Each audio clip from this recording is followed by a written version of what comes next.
Hello YouTube. I was looking for videos on how to tram my Bob's CNC and I really couldn't find any that actually showed you how to do it. So here's my attempt to do it.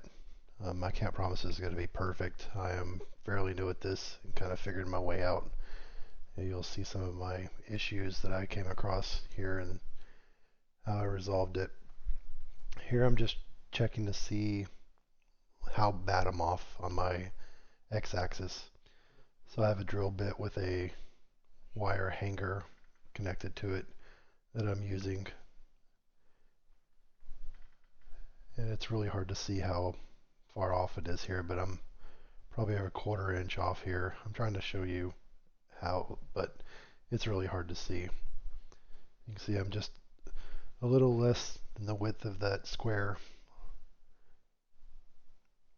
and then here it's almost touching the wood. It's very close here. So I mean it's not a huge difference, but it is enough difference to where it makes an impact on your cuts. So here you can see me, I'm loosening the belt.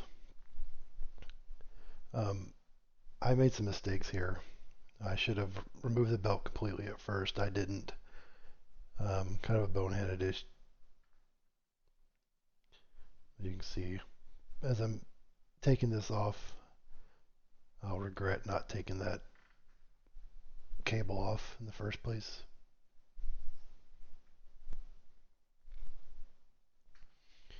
Here I'm loosening the eccentric washers. That way it'll give me room to take off the router. And once you loosen up the bottom ones, it comes off pretty easy. But here's where now I have the belt connected still. And I kind of panicked here and put it back on and took off the belt. So now it's pretty easy to get to. So to make the changes to the X being off from earlier, you have to put some shims in here with these washers. So here you can see I'm taking off the rollers here.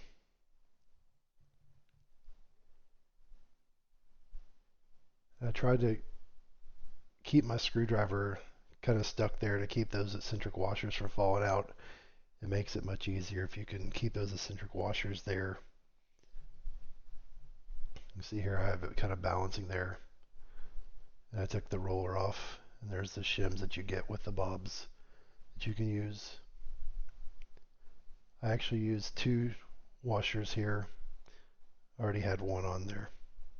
Let's see, I'm adding a second one. Oh, here's the second one. And then just put it back on.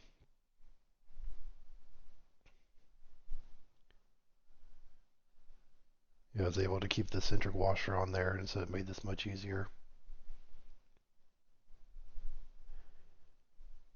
And then just repeat the process for the bottom one. Do the exact same thing. Take off the roller, add your shims, and then put it back on. If you're doing this, learn from my mistakes. You'll see here in a minute. I was kind of careless with my belt, and it caused me a ton of trouble. It kept slipping off.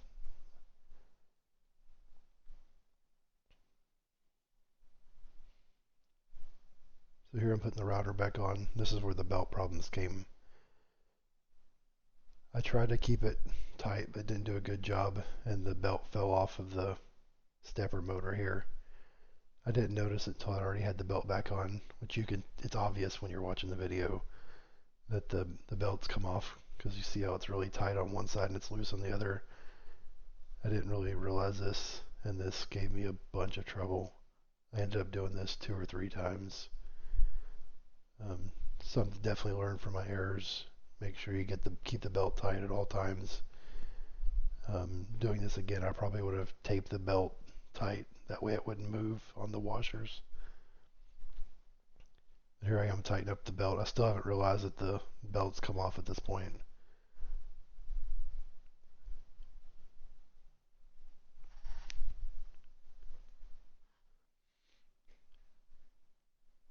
So I'm going to speed through my trial and error here, taking the belt off again, trying to fix the belt on the stepper motor. I was pretty frustrated after these multiple attempts. You can see the belt slipped off.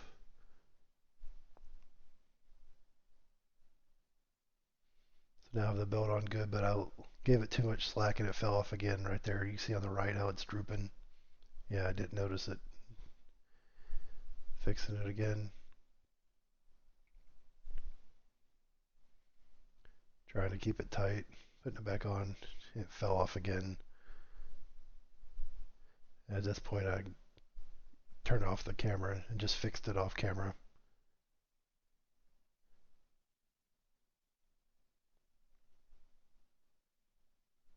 Well, I'm still didn't realize it here. I was trying to tighten the eccentric washer so it would stay on.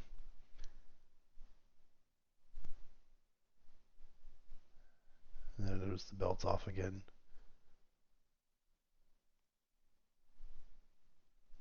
So it took me 4 or 5 attempts at doing this.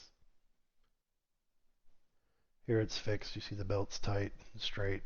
I ended up taking the router out, making it a little bit easier so I could see to fix it. So now I'm tightening the eccentric washers back so that the base that the router sits in is tight.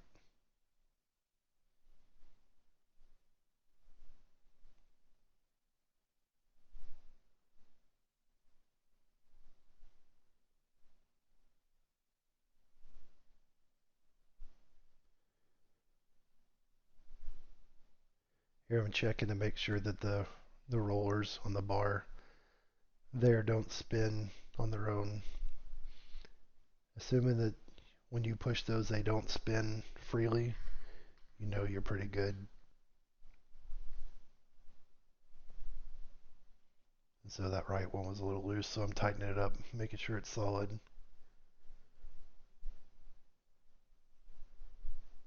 And check it again, and now when I roll the roller, it actually moves the gantry.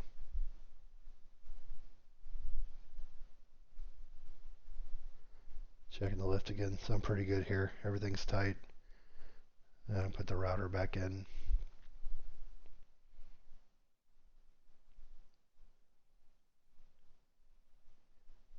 And then tighten it with a crooked screwdriver.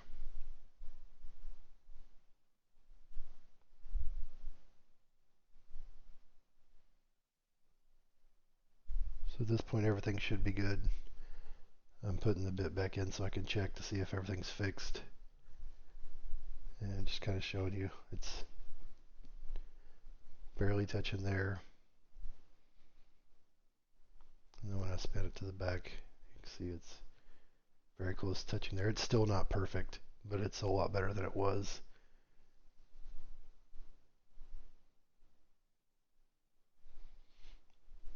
Now I'm checking the Y. The Y is actually pretty good. Um, I didn't make it much changes to the Y. I did turn my eccentric washers right on the gantry here, and that fixed my Y from being out. And it was pretty close as it was. For the most part, I didn't really have to fix that at all. And here I'm going to show you. So here's before. You can see it's not horrible. This is using a 1-inch flattening bit to make that.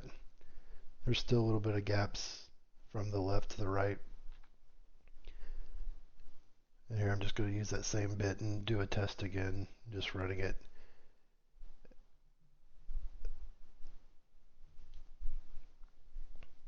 I'm using my little controller to control the router.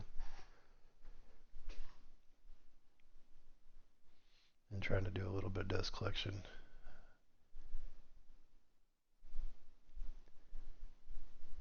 I'm just lowering the bit till I'm barely cutting off anything, and then I'll move it back and forth and then check it afterwards. You'll notice here I took some too shallow of passes here to really get any good results on the first few tries, but later you'll see I take a little deeper passes to show really how good it is.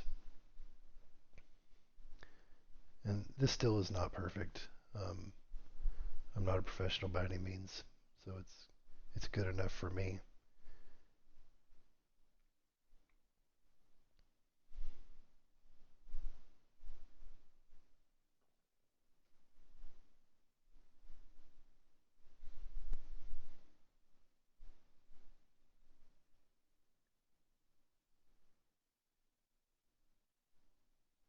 here's where I tape some deeper passes.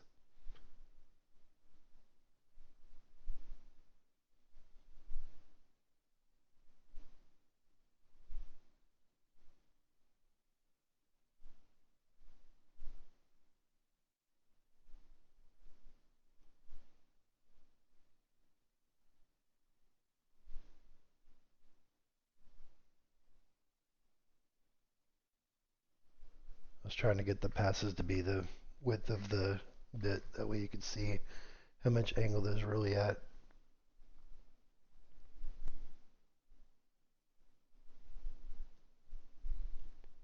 And it's pretty smooth. Like I said, it's not perfect, but it's better than it was.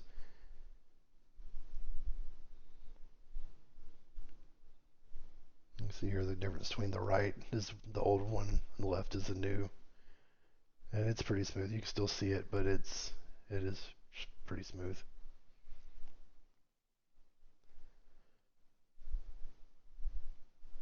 Yeah, it's not really good enough to resurface anything, but I don't do that anyways.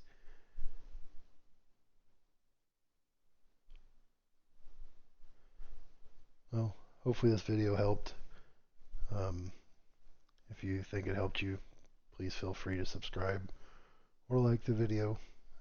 Like I said, I'm a hobbyist. I'm pretty new to this, so I'm just trying to provide a little help to anyone else. Thanks. Have a good day.